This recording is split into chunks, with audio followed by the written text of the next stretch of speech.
Bonjour, bienvenue à tous et à toutes dans cette vidéo. Aujourd'hui, on part sur un petit coffee talk. Donc j'ai pris ma petite tasse de café, Sailor Moon, que vous commencez à bien connaître sur cette chaîne. Si vous ne me connaissez pas, je suis Sandra Laguillet, je suis écrivaine. Sur cette chaîne, on parle d'écriture, mais également on fait un peu d'ASMR le mercredi, parce que c'est important de se détendre. Alors si les contenus vous intéressent, n'hésitez pas à vous abonner, à liker, à partager, enfin vous connaissez la chanson.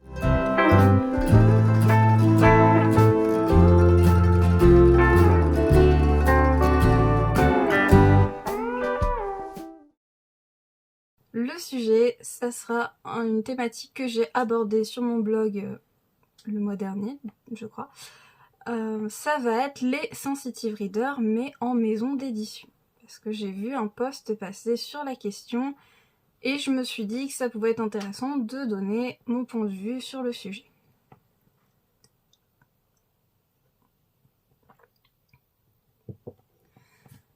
Alors, pour ceux qui ne savent pas, les sensitive readers, ce sont ce qu'on pourrait dire des lecteurs de sensibilité, c'est-à-dire des personnes qui vont relire le texte et pointer du doigt des problématiques comme le racisme, la LGBT-phobie, la misogynie, ce genre de thématiques. En soi, eh bien, c'est tout à fait louable de faire appel à des sensitive readers si on parle de sujets qu'on ne maîtrise pas, et même si on parle de sujets que l'on connaît, eh bien ça peut toujours être intéressant d'avoir le point de vue d'une personne dite concernée, même si, eh bien je pense qu'il y a autant de points de vue qu'il y a de personnes, même des personnes dites concernées par les thématiques. Ça, je pense que tout le monde sera d'accord là-dessus. Qu'importe si on est concerné par une thématique, eh bien notre point de vue, ça reste notre point de vue, c'est pas le point de vue d'une autre personne parce qu'elle aura eu un vécu différent. Ça, je pense que c'est important de le rappeler et de le noter. Mais si je voulais faire cette vidéo aujourd'hui, et raison pour laquelle j'ai fait mon article de blog, donc je vous mets le lien en description du coup, c'est parce que j'ai vu passer une publication qui disait que de plus en plus, les maisons d'édition font appel à des sensitive readers. Et moi je suis un peu contre cette question de faire appel à des sensitive readers une fois que le texte a été envoyé en maison d'édition. Et je vais vous expliquer pourquoi. Faire appel à un sensitive reader quand on se pose des questions, quand on a écrit un texte et que l'on n'est pas spécialement concerné par une thématique, même si on a fait des recherches, c'est vrai que ça peut être intéressant. Seulement, je suis intimement convaincue, et bon, c'est mon point de vue bien évidemment, mais ce n'est pas une fois que le texte il a été envoyé à la maison d'édition, une fois qu'il a été accepté par celle-ci, qu'il faut bien se poser des questions de savoir si c'est assez cohérent, si c'est assez représentatif et si on ne propage pas des stéréotypes, pour le dire simplement. Après, c'est mon point de vue et je comprends qu'il y ait des gens qui pensent différemment, ça c'est pas un souci. Si vous entendez un bruit bizarre, c'est juste que mon chien est en train de ronger son os à côté et qu'elle n'a aucune envie d'arrêter. Alors je suis désolée pour la gêne occasionnée, mais je n'ai pas envie de me disputer avec mon chien. Non, vous non plus, vous n'auriez pas envie de vous disputer avec elle si vous la connaissiez.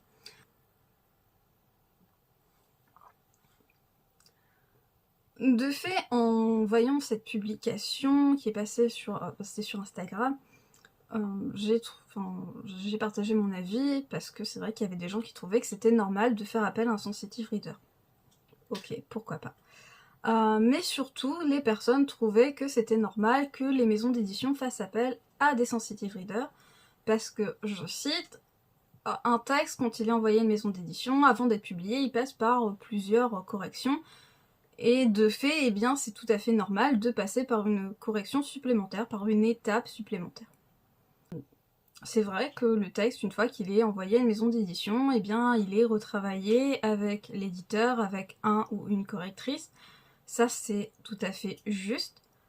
Mais vraiment, je pense qu'il faut s'intéresser à la question de la représentation bien avant que le texte soit proche de la publication.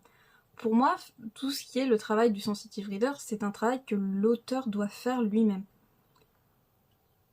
Attention, je vais faire un petit disclaimer. Quand je dis que l'auteur doit faire lui-même, c'est que l'auteur n'est pas forcément un sensitive reader. Certes. Mais avant d'écrire, normalement, on fait des recherches. Alors c'est sûr, faire des recherches, ça ne veut pas dire devenir un expert. Ça, c'est une thématique que peut-être je reviendrai plus tard dessus, parce que j'ai eu des échanges avec d'autres auteurs sur la question, et bien je me dis que ça pourrait être intéressant pour peut-être un autre Coffee Talk. Mais avant d'écrire, on doit faire des recherches. Aujourd'hui, surtout aujourd'hui, à l'heure où on vit avec Internet, c'est beaucoup plus facile de chercher des informations sur des domaines comme les domaines LGBT, comme les handicaps, comme tous les sujets. En réalité, il suffit d'aller sur Internet et on a des informations. Alors bien sûr, vous allez me dire, oui, mais sur Internet, il y a du bon, il y a du mauvais. Oui, mais sur Internet, ce qu'on trouve, eh bien, on va trouver des livres, on va trouver des références de livres, on peut lire ces livres, on va avoir des témoignages, parce qu'il y a beaucoup de gens qui tiennent des blogs, qui écrivent sur des forums, qui ont des chaînes YouTube, qui font des vidéos, ne serait-ce qu'avec des médias différents, enfin, même ne serait-ce qu'à la télévision, sur certaines thématiques, eh bien, on trouve pas mal de témoignages de personnes. On trouve aussi sur Internet des références pour des associations, et je pense qu'en tant qu'auteur, eh bien, c'est de notre devoir de faire des recherches documentaires. Après, on peut se passer de faire des recherches documentaires et rester dans le stéréotype si c'est le but de la question. Enfin, je sais que moi, par exemple, pour le prix de la Rédemption, je suis partie sur vraiment du stéréotype, parce que j'avais envie de partir sur du stéréotype, parce que je voulais un côté très parodique, et très humoristique également. Je ne voulais pas faire un roman qui soit témoignage, documentaire et tout ça. C'est un parti pris que j'ai fait, et qui, à mon sens, est tout à fait légitime puisqu'il s'inscrit dans une démarche artistique.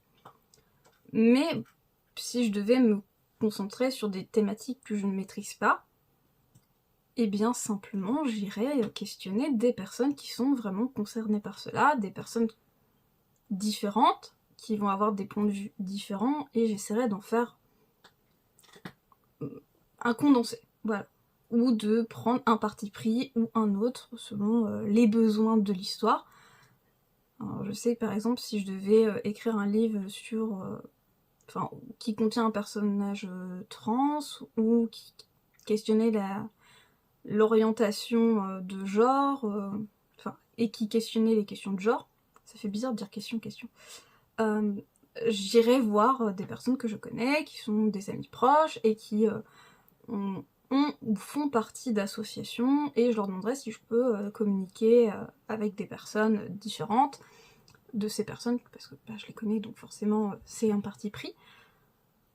J'irai directement voir dans les associations, j'irai regarder bien ne serait-ce que des témoignages vidéo sur internet de personnes qui vont avoir publié ou raconté leur histoire. J'irai peut-être également lire des livres écrits, des livres témoignages, des biographies, des autobiographies, ce genre de choses. Parce que pour moi, ça me semble être évident.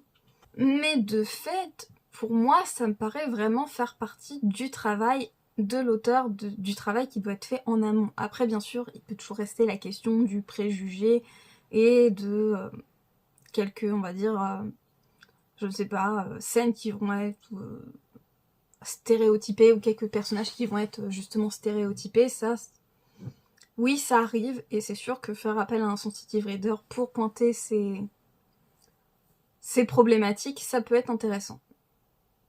Mais du coup, je crois qu'une fois que l'on a vraiment fait le travail de recherche en amont, c'est beaucoup plus facile de, je sais pas si on peut dire se passer de sensitive reader, mais en tout cas d'avoir quelque chose qui ne soit pas stéréotypé et de ne pas véhiculer trop de stéréotypes. Après, bien entendu, il peut en rester, et ça peut, encore une fois, être un choix artistique, une prise de position qui va être réfléchie. Mais voilà. Ensuite, eh bien, vient le travail d'écriture, et ça, bien sûr, c'est à l'auteur de le faire, hein, ce n'est pas, on va dire, à une maison d'édition, c'est à l'auteur de le faire. l'auteur va déjà faire des corrections. Enfin, je pense que si on est auteur, on fait nous-mêmes certaines corrections. Je dis pas qu'on fait des corrections pleines et entières, mais on en fait déjà. On peut s'assurer de tout ce qui va être crédibilité des scènes. Enfin, ce genre de choses, c'est à nous de le faire également en amont. Et je pense que si on doit faire appel à un sensitive reader pour un texte, eh bien, c'est à nous, auteurs, de le faire, et on n'a pas besoin, et on ne devrait pas avoir besoin d'attendre que ce soit la maison d'édition qui le propose. Et ça, pour moi, c'est vraiment un problème dans le sens où se dire, ben, c'est pas grave de faire une étape supplémentaire à la correction, puisque de toute manière, le sensitive reader va faire des propositions, comme un correcteur fait des propositions de correction, et l'auteur peut dire oui ou peut dire non, de même qu'un éditeur. Mais d'une part, je pense sincèrement que si on est primo-romancier, le fait que l'on va ou inconnu et qu'on va être, par exemple, on va avoir accepté un contrat avec une grande maison d'édition, je pense qu'il est beaucoup plus difficile de dire non à certaines corrections, même si celles-ci nous posent problème, et même si on n'a pas envie de les faire, tout simplement parce que y a quand même une certaine... je sais pas trop comment l'expliquer, mais il y a une certaine pression en réalité qui va nous être imposée, et on va se dire, bah oui, je suis obligée de dire oui.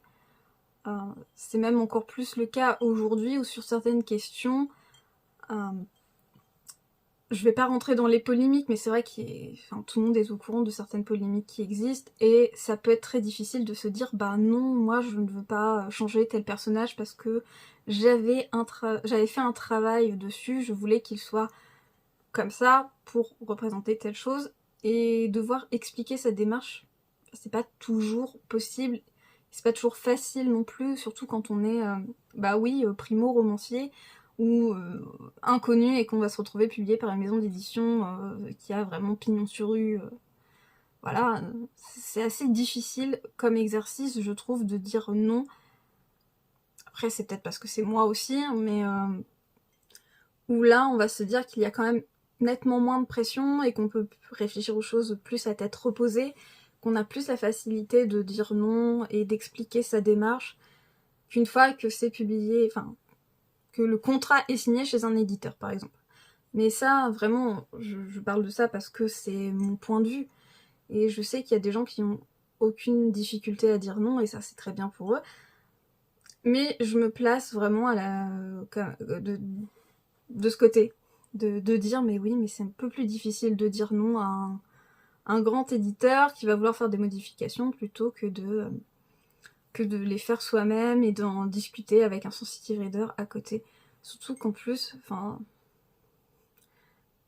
ça veut dire travailler avec l'éditeur qui va vouloir faire des modifications dans le texte, qui va vouloir apporter plus de ceci, plus de cela, rallonger des scènes, raccourcir des scènes, enlever des chapitres. C'est déjà beaucoup de travail. Ensuite, il y a les correcteurs qui va vouloir changer des choses et on peut ne pas être d'accord. Si c'est des fautes ou on va dire grammaire, conjugaison et tout ça, oui, bien sûr, le correcteur, je dis pas que les correcteurs ont toujours raison, mais voilà, c'est une chose, mais si ça va être plus sur des incohérences ou reformuler des phrases ou des choses comme ça, c'est vrai que je me dis ça fait vraiment beaucoup de pression pour un auteur qui va être publié en maison d'édition, alors que ce travail de sensitive reader, certes, bien sûr, c'est vrai que souvent les sensitive readers, il faut les payer, ça je suis tout à fait d'accord, c'est normal, sauf si on fait appel à quelqu'un qui va le faire bénévolement parce qu'il a envie de le faire, ou des choses comme ça, mais voilà, pour moi, c'est vraiment trop de pression de demander ça à un auteur une fois que le livre il est chez la maison d'édition. Ce qui me pose ce problème également, c'est si l'auteur va avoir choisi d'écrire un own voice, mais sans l'admettre, sans le dire. Moi, ce qui me pose problème, c'est que justement, si on fait appel après coup à un sensitive reader, surtout en maison d'édition, ça veut dire que on va devoir révéler que tel ou tel personnage, eh bien c'est ou telle situation, c'est notre vécu, et on n'a pas forcément envie de le dire. Et ça me pose problème, parce que c'est vrai que, encore une fois, c'est obliger les gens à faire un coming out alors qu'ils en ont pas envie. Et pour moi, c'est une démarche qui me paraît vraiment de plus en plus problématique, justement. Enfin, il suffit que... Je sais que j'ai vu sur Twitter que une autrice avait écrit un roman qui parlait de questions d'orientation sexuelle, sauf qu'en réalité, eh bien, c'était son questionnement à elle, et on l'a tellement poussée dans ses retranchements qu'elle a dû se outer elle-même pour qu'on cesse de la harceler en réalité. Et ça, c'est vraiment... Enfin, personne ne devrait être obligé de voir ce genre de choses pour être publié. Voilà, c'est mon avis. Alors j'ai bien conscience que de fait, dire que je suis contre l'usage des sensitive readers, en tout cas l'usage forcé des sensitive readers en maison d'édition, c'est un parti pris qui est assez... voilà, qui est vraiment dans le jugement, on va dire. Mais c'est pour ces raisons-là que je n'ai pas envie que ça se démocratise dans le... Enfin, si c'est un choix que font l'auteur et la maison d'édition, oui, d'accord, il n'y a pas de souci. Si c'est un usage qui est forcé, qui est contraint et forcé, là ça me pose beaucoup plus de problèmes au niveau de démarche artistique, mais également de... Oui, c'est comme dire que l'auteur n'a fait aucune recherche documentaire avant, et c'est au final se dire que les auteurs finalement n'ont même pas besoin de faire l'effort de rechercher des choses, de se questionner eux-mêmes, de remettre en question leurs croyances et leurs préjugés, et qu'au final, eh bien c'est pas grave, le sensitive reader dans la maison d'édition, eh bien il fera ça, mais ça sert à rien en vrai. Enfin, ne serait-ce que pour tout ce qui est les préjugés, oui, c'est bien, on a fait appel à un sensitive reader, on a cleané le texte, parfait. Est-ce que l'auteur a appris quelque chose? Est-ce que l'auteur a eu une plus grande ouverture d'esprit? Je ne sais pas. Et finalement, quand je voyais les commentaires sous la publication, je me disais, c'est cliver encore plus les gens, et les braquer encore plus, et je voyais, il y avait beaucoup de gens qui disaient que c'était... atteinte à la liberté artistique, à la démarche artistique, atteinte à la liberté d'expression et tout ça. Et au final, bien, oui et non, certes, mais oui, faire appel à un sensitive reader soi-même parce que c'est un choix, c'est une chose, c'est une démarche personnelle, mais forcer les gens à faire appel à un sensitive reader, non. Non, en fait, c'est contre-productif, et finalement, ça ne fait qu'ajouter de la méfiance envers les questionnements de genre, enfin, les questions de société également. Finalement, c'est juste cliver encore plus les gens et les braquer, alors que en fait, c'est pas du tout la démarche normalement. C'est même l'inverse. Et c'est pour ça que je trouvais ça dommage et que je voulais en parler aujourd'hui. Donc n'hésitez pas à me dire dans les commentaires, je finis mon café, ce que vous pensez de ça, en fait, déjà de l'usage des sensitive readers, mais également de ce que ça peut apporter ou non au monde de l'édition, de forcer la main justement là-dessus. Parce que vraiment, moi je ne vois pas de bienfait à démocratiser l'usage des sensitive readers si c'est sans la volonté et sans l'accord des auteurs et sans leur coopération, on va dire, pleine et entière. Et surtout si c'est pour montrer un peu que les auteurs finalement ne sont pas capables de faire des recherches documentaires, de se renseigner un minimum, plutôt un maximum, sur les thématiques qu'ils vont aborder dans leur texte. Moi je trouve ça vraiment dommage. Et je trouve que ça donne une très mauvaise image justement des auteurs, et que... je trouve pas ça ouf en fait. Alors que vraiment faire usage des sensitive readers, oui, bien sûr. Si on en éprouve le besoin, si on a envie de le faire, eh bien oui, il faut le faire, tout simplement. Mais voilà. Donc cette vidéo est terminée. Si elle vous a plu, n'hésitez pas à la liker, à la partager. Moi je vous dis à bientôt dans une prochaine vidéo. En attendant, n'oubliez pas, lisez, rêvez, écrivez des histoires.